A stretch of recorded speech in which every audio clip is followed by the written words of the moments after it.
Hello and welcome to the second video in this little series on the 2019 GCSE EDEXCEL Paper 2 Higher Tier Predicted Questions. Just to say, this is a draft 2, so when you see that there's only 9 topics here, don't think that that's what I'm suggesting that you revise only for this next paper coming up on Thursday the 6th of June. It's a morning exam. No, all I'm suggesting, this is a draft 2 video, so it's just a follow-up video to suggest some other possible key topics or questions that you might want to add to the initial bunch. I don't know what was it, I think it was 14 topics that I included in draft 1. Draft 1 was done very soon after the first initial exam. So anyway, here's just a few more topics that I want to add to the list. And by no means is this list complete in the sense that, look, this is everything that's going to be on the paper. Not really. These are just highlighted topics or questions that I think have, one, a high probability of coming up, and two, are questions that students do struggle with, and three, are questions that are sort of, let's say, the trendy questions at the moment. Questions that are in vogue. Not all of them, but you know, there are some. For instance, let's have a look. Iteration. Examiners are in love with iteration at the moment, so very likely to be there and worthwhile spending a little bit of time on it. So what do we got here? We've got indices, compound measures. Well, firstly you need to know what a compound measure is. A compound measure is something like density. Density is made up of some other measures, which would be mass divided by volume. So they really like these sort of questions at the moment. Density is one compound measure, you've got speed equals distance divided by time, and you've also got pressure, which equals force divided by area. What do they do with these? Generally they use it as a way to test substitution, so you have to substitute some values in, sometimes solve. You might be solving for the volume. You've got to watch out for the units, make sure they're all in agreement. They have to be in agreement with the compound measure. That could be kilograms per meters cubed, or it could be grams per centimeters cubed.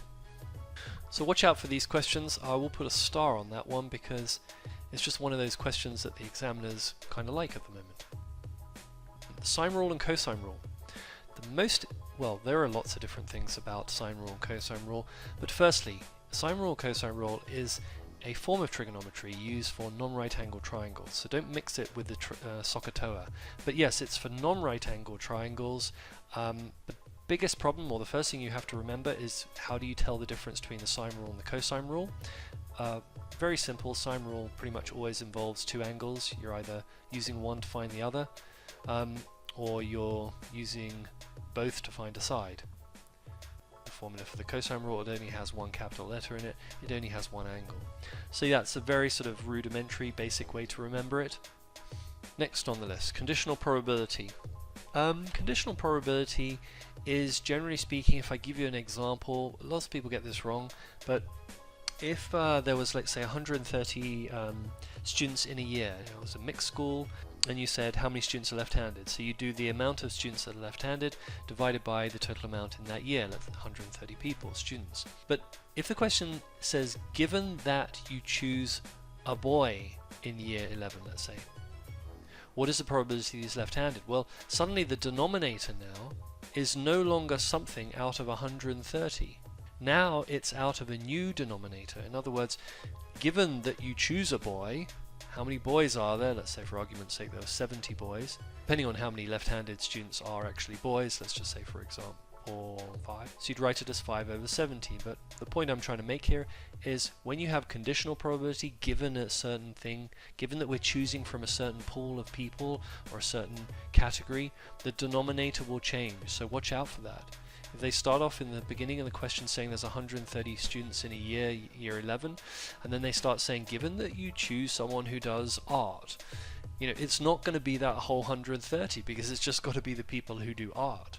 Okay, so watch out for the denominators changing. That's probably the best thing I can say about that. Expanding three brackets. Interesting.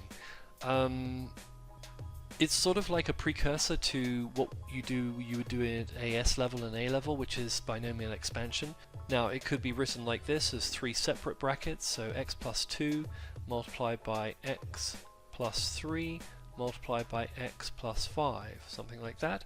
Or they could do this. They could say x plus 2 all squared multiplied by x plus 3. In any case, the best thing to do is to treat it like a expansion of a double bracket first, so expand that, and then you would just have to go on and multiply in both the x and the 5. And the same would be for the x plus 2 all squared, but you could probably do that one in your head and then multiply it by x and by 3 individually and add all the terms up. Not really the difficult question, but you have to be prepared for it because we have been seeing a little bit of this. Yes, so if anyone's stuck on that, do make a request in the comment section and I'll do a couple of those. Next topic. Okay, so similar shapes. A good question sort of based around ratios. So generally you just have to remember this, that if a ratio of length is 1 to 2, that same ratio, if we went up to area, so a two-dimensional shape, would be 1 squared, which is still 1, to 2 squared, which is 4. And if we went to volume, that would be 1 cubed, which is still 1, to 2 cubed, which is 8. So effectively whatever your number is here is just that number, that is then squared and that is cubed.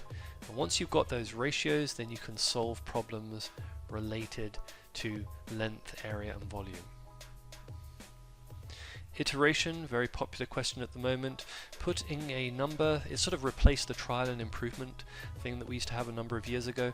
So put a number through a formula, you get a product out of that, and then you recycle that product back through the formula, and you keep doing that until you move towards a specific value. Half AB sine C, what's that? Well, that's just another way of finding the area of a non-right angled triangle. Often packaged with sine rule and cosine rule, so watch out for that one. I have a really good story for that one, but I'll leave it until someone requests it and then I'll make a little video on it. Sectors and arcs, yep, another very popular question. Oh, I forgot my star system. So starring iteration, starring sectors and arcs. I'm going to put a star on expanding 3 brackets. So there we are, that's just a little addendum, additional list to the one that we already had. So we had 14 initial topics, we've just now put another 9 on, so that's about 23. Well, if they all come up, that's your paper, but it's very unlikely because on purpose I've left off a lot of the easier topics that probably would appear in the first 1 to 7 questions, which I'm just assuming that you're going to be okay with. So these are sort of a pool of questions that could cause trouble towards the middle back end section of the paper. So yes, try and get some exam questions and do some practice with these topics, especially the ones that I've starred. And if you have any problems or any questions, just use the comment section. And I hope you found this video useful. For more videos like this, please be sure to subscribe to our channel, the link to the right. If you are looking for some one-to-one help, check out the link in the description below where you can have test lessons with either myself or another member of our team. I hope you enjoyed the video. Thank you so much for watching.